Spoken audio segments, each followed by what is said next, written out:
TDP MLA సత్యవేడుకి చెందినటువంటి TDP MLA కోనేటి ఆదిమూలం మీద నిన్న టీడీపీ మండల మహిళా అధ్యక్షురాలు చేసినటువంటి ఆరోపణలు. తనను పలుమార్లు ఒక ప్రముఖ హోటల్కు పిలిచి తిరుపతిలో అత్యాచారానికి పాల్పడ్డారు అనేది ఆమె ప్రధానంగా చేస్తున్నటువంటి ఆరోపణ. అయితే దీనికి సంబంధించి ఆమె కొన్ని వీడియోలు కూడా విడుదల చేయడం జరిగింది.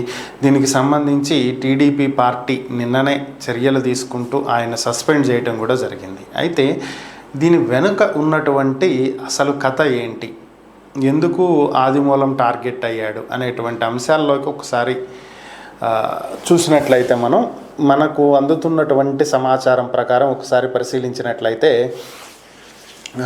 టీడీపీ ప్రస్తుత సత్యవేడు ఎమ్మెల్యే కోనేటి ఆదిమూలం గతంలో వైఎస్ఆర్ కాంగ్రెస్ పార్టీలో ఉన్నటువంటి వ్యక్తి. వైసీపీ నుంచి టీడీపీలోకి వచ్చి టికెట్ దక్కించుకుని సత్యవేడు నియోజకవర్గం నుంచి ఎమ్మెల్యేగా ఆయన పోటీ చేయడం జరిగింది. అయితే ఇక్కడే ఆ ప్రాంత టీడీపీ నాయకులకు ఆయన అంటే పళ్ళ. సో సహజంగానే ఇది ఉండేటువంటి వ్యవహారమే. అన్ని చోట్ల ఒకే విధంగా పార్టీ క్యాడర్ వ్యవహరించదు. ఒక్కో చోట కలిసి ప్రయాణించవచ్చు, సరేలే రేపు గెలిచిన తర్వాత మనకి ఏదో ఒకటి దక్కుతుంది అనేటువంటి ఉద్దేశంతో. కొన్ని చోట్ల జరగకపోవచ్చు, ఇక్కడ కూడా అదే జరిగింది దాదాపుగా. అయితే ఇక్కడ మ్యాటర్ ఏంటంటే ఆదిమూలం తప్పు చేయలేదని చెప్పి నేను అనట్లా, అలా అని చేశాడని కూడా నేను చెప్పట్లా. చేశాడా చెయ్యలేదా అనేటువంటి అంశాలు పోలీసులు విచారణలో తేలుతాయి.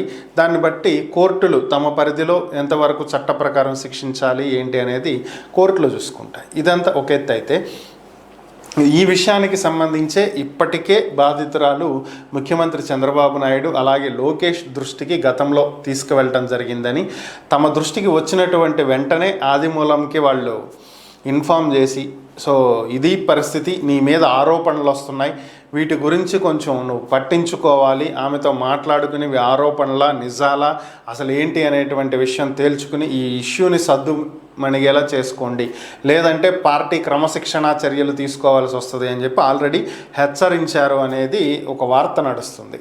అయితే దీనికి ఆదిమూలం తన వంతు కృషి తను చేసినప్పటికీ కూడా అప్పటికే ఆదిమూలం మీద వ్యతిరేకంగా ఉన్నటువంటి టీడీపీ నాయకులు, ఆ నియోజకవర్గానికి చెందినటువంటి నాయకులు సడన్గా వైసీపీ నుంచి వచ్చి ఈ పారాచూట్ బ్యాచ్ అంతా ఇక్కడ టికెట్లు తీసుకుని గెలిచేసి ఇక్కడ మనం ఎప్పటి నుంచో పార్టీని నమ్ముకుని పార్టీ కోసం పనిచేస్తున్నటువంటి మనల్ని పక్కన పెట్టడం ఏంటి అని, సో వాళ్ళు ఈమెకు అధిక మొత్తంలో డబ్బు ఆశ చూపించడమే కాకుండా ఆమెకు డబ్బు ఇచ్చారని, ప్రలోభాలకు గురి చేశారని, వారు మాట ఇచ్చిన ప్రకారం కొన్ని చేసినటువంటి నేపథ్యంలో ఆమె చివరకు ఆదిమూలం చెప్పిన దానికి అంగీకరించకుండా ఫైనల్గా ఈ అంశం బయట పెట్టడానికే డిసైడ్ అయి బయట పెట్టడం జరిగిందని, దీంతో పార్టీ క్రమశిక్షణా చర్యల్లో భాగంగా సస్పెండ్ చేయడం జరిగింది అనేటువంటి వార్తలు అయితే వినిపిస్తున్నాయి.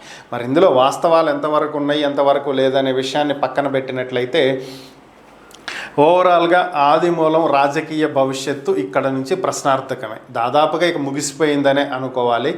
సో గతంలో చాలామంది నాయకుల మీద, ఎమ్మెల్యేల మీద, ఎంపీల మీద వచ్చినా కూడా వాళ్ళు యథావిధిగా కొనసాగారు. తర్వాత ప్రజలు తీర్పిచ్చారనుకోండి, అది వేరే విషయం. సో ఓవరాల్గా మరి ఇక్కడతో ఆదిమూలం కథ ముగిసిందనే భావించాలి.